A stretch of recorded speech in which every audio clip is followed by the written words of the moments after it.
धार्मिक कहलाने वालों, धार्मिक कहलाने वालों, दिल है अगर काला, अमृत को तज पीते हो हलाहल का प्याला।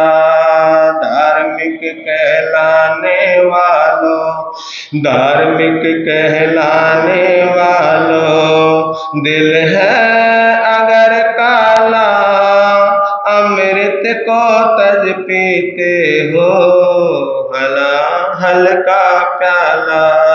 धार्मिक कहलाने वालों, भवन बड़ा सुंदरतम है पर नींवें है कच्ची, पर नींवें है कच्ची।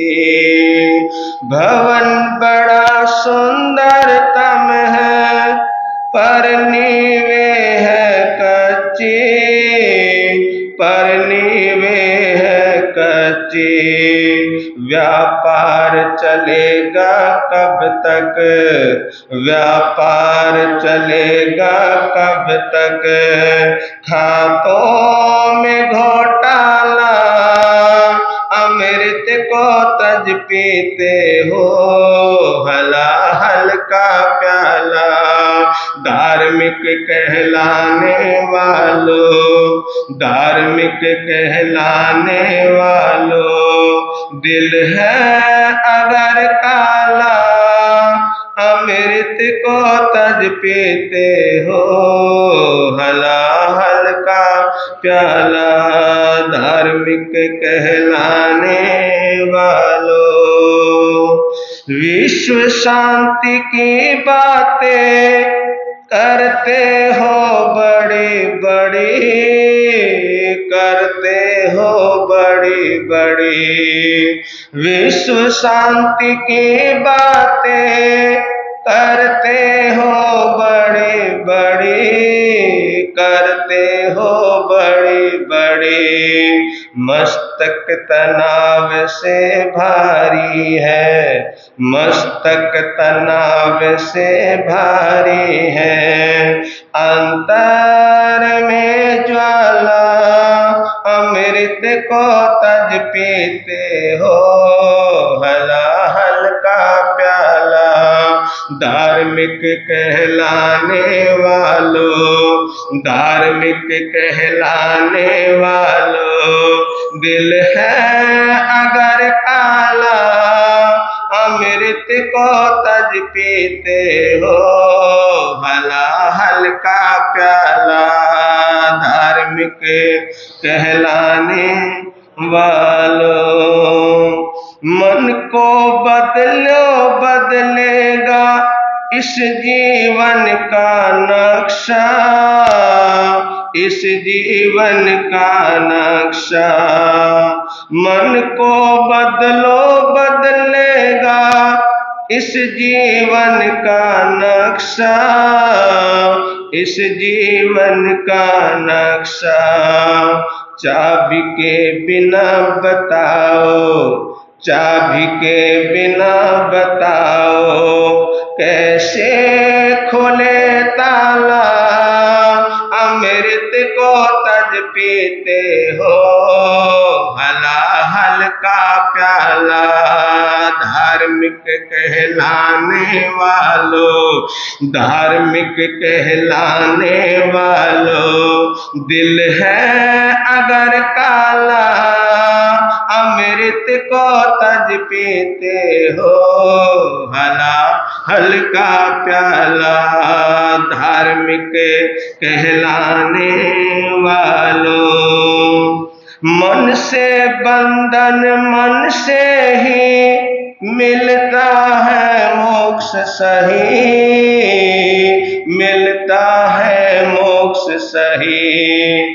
मन से बंधन मन से ही मिलता है मोक्ष सही, मिलता है मोक्ष सही। राज ऋषि प्रसन्न चंद्र ने, राज ऋषि प्रसन्न चंद्र ने जीवन बदल डाला। अमृत को तज पीते हो हलाहल का प्याला।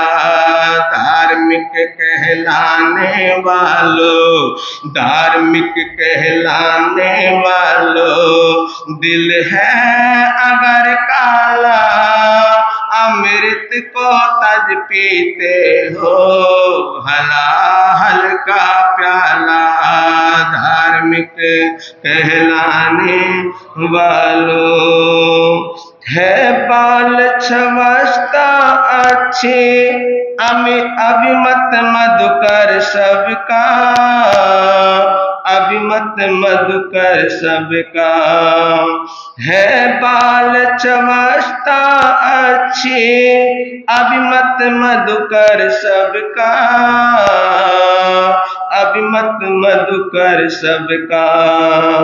अंदर की ओर निहारो, अंदर की ओर निहारो, गंदा पड़ा नाला, अमृत को तज पीते हो हलाहल का प्याला।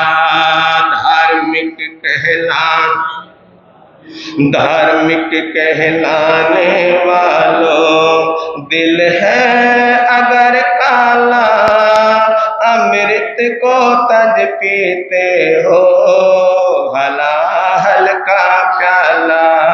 धार्मिक कहलाने वालों, धार्मिक कहलाने वालों, दिल है अगर काला, अमृत को तज पीते हो हलाहल का प्याला। धार्मिक कहलाने वालों, अंदर की ओर निहारो, गंदा पड़ा है नाला। ये अंदर की ओर निहारने का वक्त है, अंदर की ओर जाने का वक्त है, भीतर की ओर जाने का समय है। ये समय दोबारा मिले ना मिले कोई गारंटी, कोई गारंटी नहीं। या है कोई गारंटी है? जो रात्रि बीत गई वो बीत गई, जो दिन बीत गए वो बीत गए, वो दोबारा फिर दोबारा लौट कर नहीं आते। किसी महापुरुष ने कहा कि एक नदी में आप दोबारा उसी नदी में दोबारा पैर नहीं रख सकते। समझे? जिस नदी के अंदर आपने पांव डाला है, पानी में पांव डाला है, किसमें डाला है? उसी पानी में आप दोबारा पैर नहीं डाल सकते। क्यों? क्योंकि जिस पानी में आपने पैर डाले थे वो पानी तो पता नहीं कहां पर बह गया, कहां पर चला गया।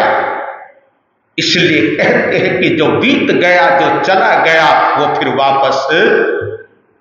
वापस नहीं आता है। समझिए, चिंतन कीजिए, मनन कीजिए। धार्मिक कहलाने वालों, मनन कीजिए। यदि हमारा मन और कर्म सही नहीं है, क्या नहीं है?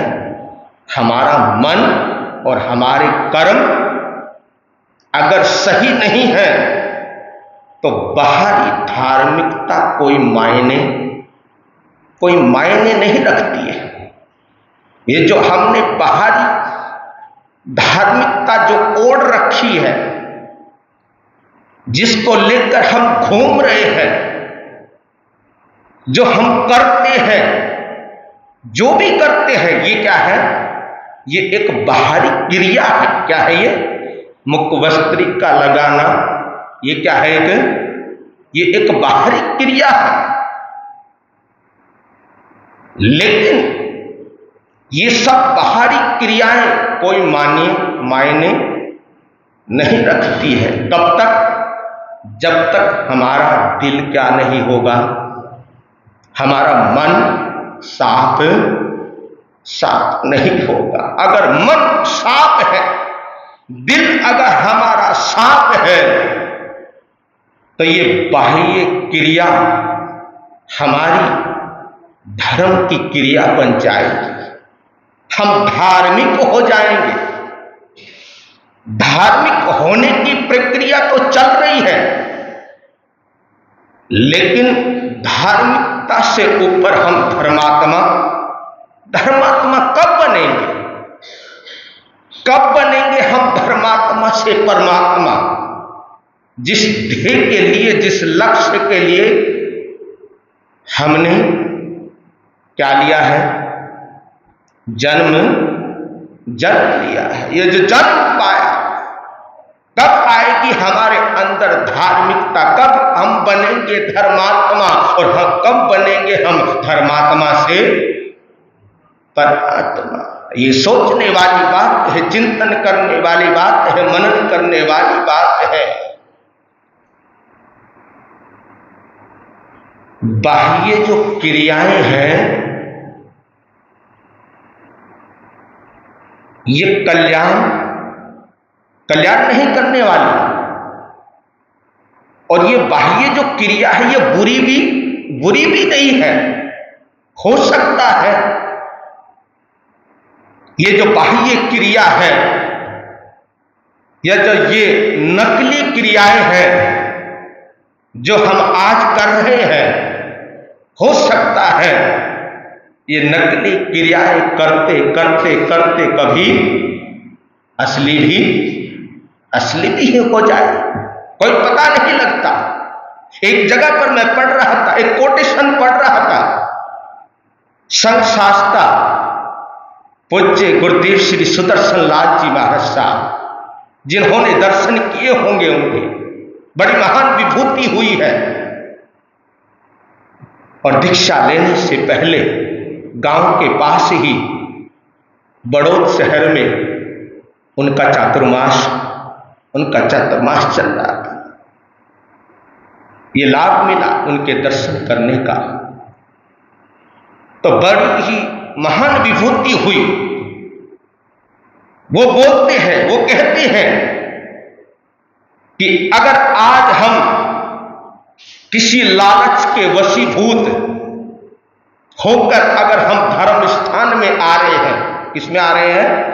किसी लालच के वशीभूत होकर अगर हम किसी धर्म स्थान में आ रहे हैं, या किसी गुरुओं के पास जा रहे हैं, या हम लालच वश होकर क्या कर रहे हैं? हम धर्म ध्यान कर रहे हैं, सामायिक संवर कर रहे हैं, क्या प्रत्यक्षान पक्षान कर रहे हैं, कोई बात नहीं, कीजिए, नो टेंशन। वो कहते हैं कि आज तुम नकली सामायिक कर रहे हो। क्या कर रहे हो? नकली सामायिक कर रहे हो, नकली साधना कर रहे हो। घबराना नहीं। क्या नहीं करना? घबराना नहीं, कोई बात नहीं, करते जाओ। लेकिन कभी ऐसा वक्त भी आएगा, ऐसा समय भी आएगा, आज तुम नकली कर रहे हो, वो नकली असलियत में क्या हो जाएगी? असलियत में बदल जाएगी। क्या उनकी सोच रही होगी, क्या उनके विचार रहे होंगे? तो ऐसा नहीं हो सकता है।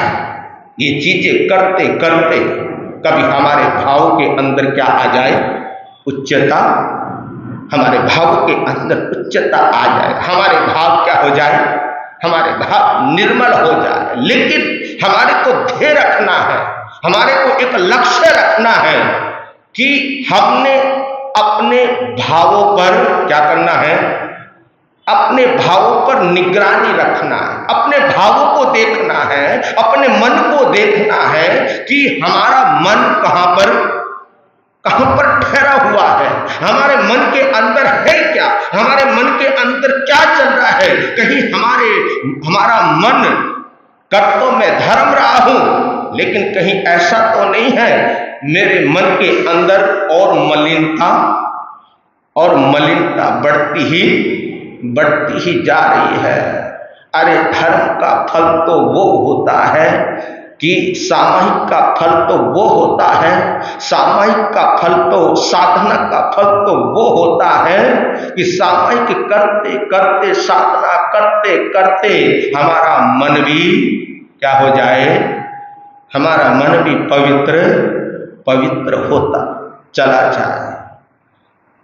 तो मन की पवित्रता ही हमारी साधना को उच्चता देती, हमारी सामायिक को उच्चता देती है। महाभारत का प्रसंग आपने सुना होगा, ऐसी बात नहीं कि आपने नहीं सुना होगा, आपने पढ़ा होगा, सुना होगा कि धृतराष्ट्र, कौन, धृतराष्ट्र जो एक राजा होने के बावजूद भी राजा है और धार्मिक अनुष्ठानों में क्या है, वो भागीदार, धार्मिक अनुष्ठान करता है, धर्म करता है, धार्मिक अनुष्ठानों में क्या लेता है, भाग लेता था। लेकिन उनका हृदय अपने ही पुत्रों के प्रति मोह में इतना अंधा हो गया था कि धर्म और अधर्म के भेद को भी वो जान नहीं पाया। क्या नहीं कर पाया, धर्म क्या है, अधर्म क्या है, सच क्या है, झूठ क्या है, इतना अंधा हो गया अपने पुत्रों के मोह में। पुत्रों की गलतियों को जानते हुए भी, पुत्रों की गलतियों को जानते हुए भी, पुत्रों की गलतियों को पहचानते हुए भी पता है कि मेरे पुत्र क्या है, मेरे पुत्र गलत है, क्या है, गलत है। लेकिन अपने पुत्रों की गलतियों को जानते हुए भी उन्होंने क्या किया, बोलो क्या किया उन्होंने, अनदेखा किया। क्या किया, अनदेखा किया। और जिसका परिणाम तो आपको पता ही है कि उसका क्या परिणाम निकला है। महायुद्ध के रूप में, किसके रूप में, महायुद्ध के रूप में हमारे सामने आया, हमारे समक्ष आया। ये दर्शाता है कि जब हृदय में अंधकार होता है, जब दिल में अंधकार होता है, तब व्यक्ति अमृत धर्म को छोड़कर, अमृत का मतलब धर्म, अमृत का मतलब क्या है, अमृत का मतलब धर्म। जब व्यक्ति के जीवन के अंदर जब अंधकार होता है तो व्यक्ति अमृत को छोड़कर, धर्म को छोड़कर हलाहल अधर्म, हलाहल का मतलब अधर्म का ही क्या करता है, पान करता है। हलाहल विष, अधर्म, धर्म को छोड़कर, अमृत को छोड़कर किसका पान करता है, हलाहल का पान करता है। देखिए रावण की शक्ति, है ना, रावण की शक्ति और रावण का पतन, है ना, दो चीजें हैं। रावण के पास क्या थी? अनेकों अनेकों रिद्धियां सिद्धियां थी। कहते थे कि चांद सितारे, ये चंद्रमा, उनका पहरा किसका पहरा देते थे? रावण का पहरा देते थे। इतना बलशाली रावण, इतना शक्तिशाली रावण। रावण एक महान विद्वान, और शिव का क्या था वो? बोलो, किसका भक्त था वो? शिव का भक्त था, भोले का भक्त था। शिव की क्या करता था? शिव भगवान की भक्ति करता था, शिव की भक्ति करता था। धार्मिक अनुष्ठानों को करने वाला, क्या करने वाला? धार्मिक अनुष्ठानों को करने वाला, शिव की भक्ति करने वाला। लेकिन उसका अहंकार और लोभ उसके पतन का क्या बन गया? उसके पतन का कारण बन गया। भले ही उसके पास अमृत के समान ज्ञान था, उसके पास भक्ति थी, फिर भी उसने अधर्म और अन्याय का क्या किया? अन्याय के रास्ते को क्या किया उसने? अन्याय के रास्ते को चुना, अन्याय के रास्ते पर वो चल पड़ा। ये इस बात का उदाहरण है कि अगर हृदय में अधर्म और अहंकार का काला साया है, हृदय के अंदर, दिल के अंदर क्या है? अधर्म है, अहंकार का काला साया है, तो व्यक्ति अमृत को त्याग कर हलाहल की ओर क्या कर रहा है? हलाहल की ओर बढ़ रहा है, हलाहल की ओर जा रहा है।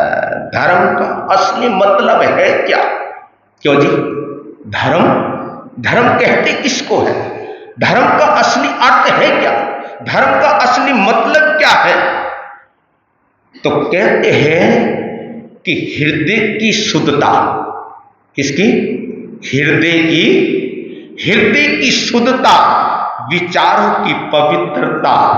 हृदय की शुद्धता, विचारों की पवित्रता और कर्मों का नेक होना। कर्मों का क्या होना? नेक होना। हमारे कर्म कैसे होने चाहिए?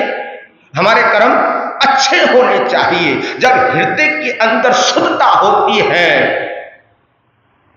और विचारों में पवित्रता आती है और कर्म हमारे अच्छे होते हैं, तभी हम धर्मात्मा क्या होते हैं? तभी हम धर्मात्मा होते हैं, तभी हम अपनी आत्मा तक पहुंचते हैं। और जो आत्मा तक पहुंचते हैं वही धर्मात्मा होते हैं, और जो धर्मात्मा होते हैं वही धर्मात्मा से आत्मा की शहर, परमात्मा की शहर किया करते। केवल बाहरी पूजा पाठ या धार्मिक आचरण करने से व्यक्ति धार्मिक नहीं हो जाता है। अगर हमारे दिल के अंदर, अगर मनुष्य के दिल के अंदर ईर्ष्या है, घृणा है, क्रोध है, द्वेष है, लोभ है, अगर इन चीजों से हमारा हृदय क्या है? इन चीजों से अगर हमारा हृदय भरा हुआ है, इन चीजों से अगर हमारा दिल लबालब भरा हुआ है, किससे? ईर्ष्या से, क्रोध से, द्वेष से, लोभ से अगर भरा हुआ है, तो अमृत को त्याग कर हलाहल का प्याला क्या कर रहा है? हलाहल का प्याला पी रहा है। जहर का प्याला पी रहा है। और देखिए भक्त प्रहलाद, है ना, भक्त प्रहलाद का ही उदाहरण आप ले लीजिए कि उनके पिता हिरण्यकश्यप, कौन? उनके जो पिता है हिरण्यकश्यप, धार्मिकता का क्या करते थे वो?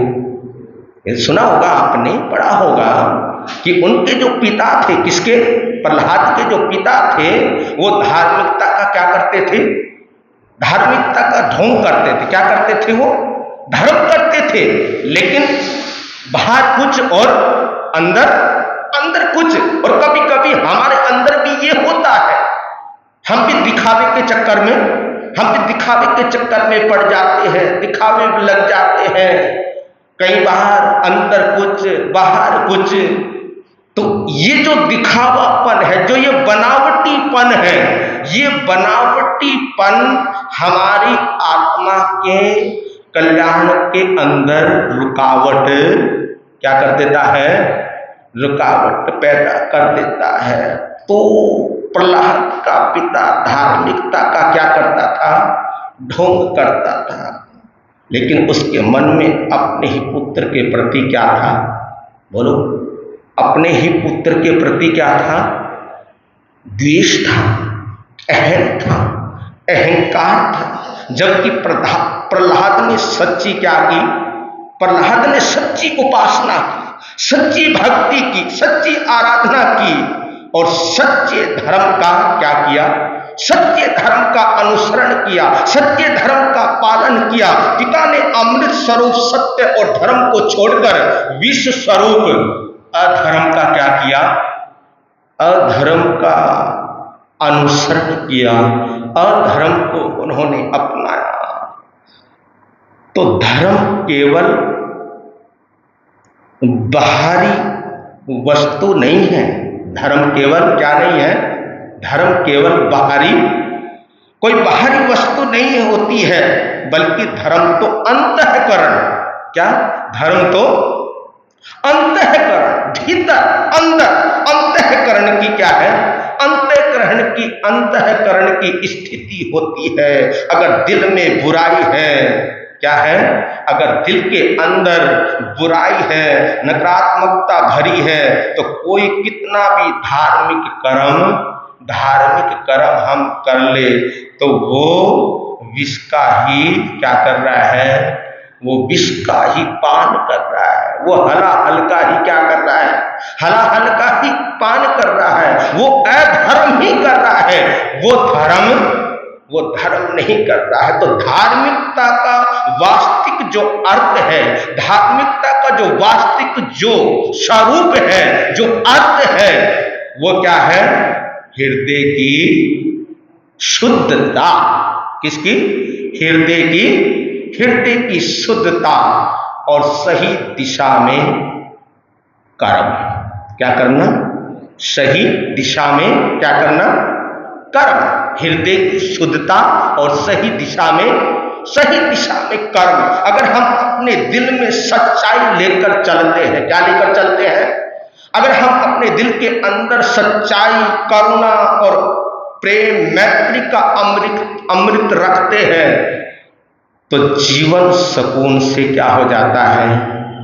सुकून से भर जाता है। नहीं तो हलाहल का प्याला अंतः हमें अंदर से क्या कर देगा? अंदर से जला देगा। क्या कर देगा? अंदर से हमारे को क्या कर देगा? अंदर से जला देगा। इसलिए परमात्मा कहते हैं कि अगर धर्म के नजदीक जाना है, धर्म को छूना है, धर्म के पास जाना है, आत्मा तक जाना है, आत्मा को छूना है, आत्मा को जानना है, तो पहले क्या कीजिए?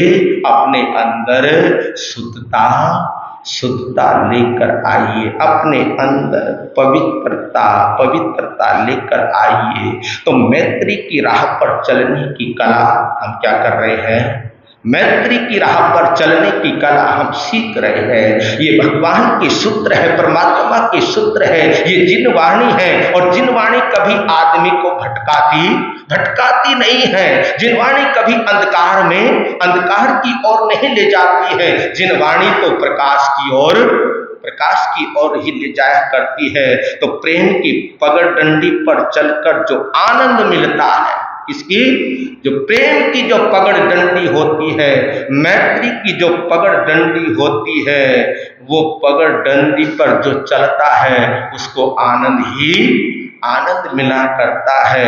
वो आनंद दुनिया की पगडंडी पर किस पर नहीं मिलता? जो आनंद मैत्री की पगडंडी पर चलकर मिलता है वो आनंद दुनिया की पगडंडी पर चलकर नहीं मिला करता।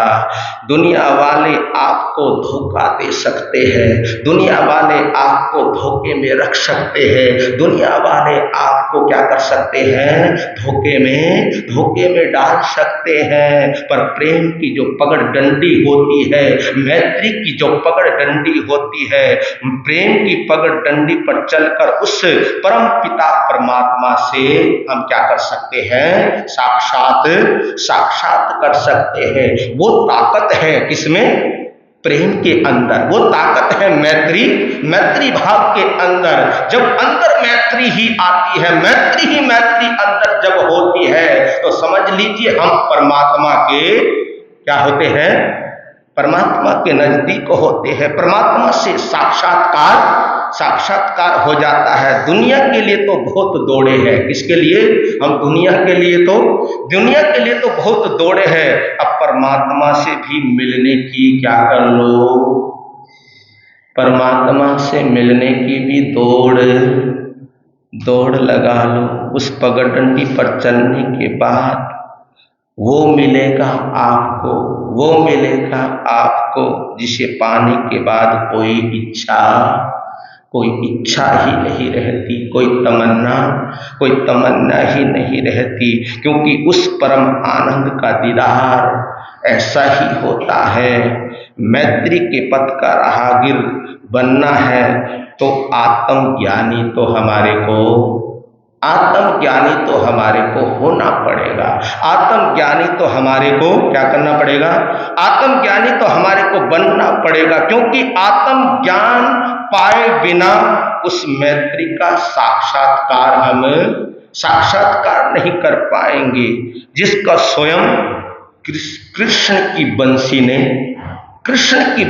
ने, बुद्ध के मौन ने और गुरु नानक का महावीर की साधना ने किया था। जिस आनंद को पाया था उन्होंने भी उस आनंद को पाया है। ऐसा नहीं है कि हम उस आनंद को नहीं पा सकते हैं, लेकिन थोड़ा सा क्या करना पड़ेगा, थोड़ा सा चेतना पड़ेगा, थोड़ा सा हमारे को क्या होना पड़ेगा, जागृत होना पड़ेगा। देखिए एक छोटा सा सवाल है, अगर मैं आपसे ही पूछ लूं कि अगर आत्मा को देखना है, किसको देखना है, आपको देखना है आत्मा को, बोलो। अगर देखना है तो दिखा देते हैं, बोलो। या भी संसार में रहना है, संसार में रहना, कोई बात नहीं, रहो। तो अगर हमें आत्मा को क्या करना है, अगर हमारे को आत्मा को देखना है तो उसके लिए हमारे को क्या करना चाहिए, अजी नदौन वालों। अगर आत्मा को देखना है, आत्मा का अगर अनुभव करना है, अगर आत्मा की अनुभूति करनी है, तो उसके लिए हमारे को क्या करना चाहिए। एक बार सच्चे मन से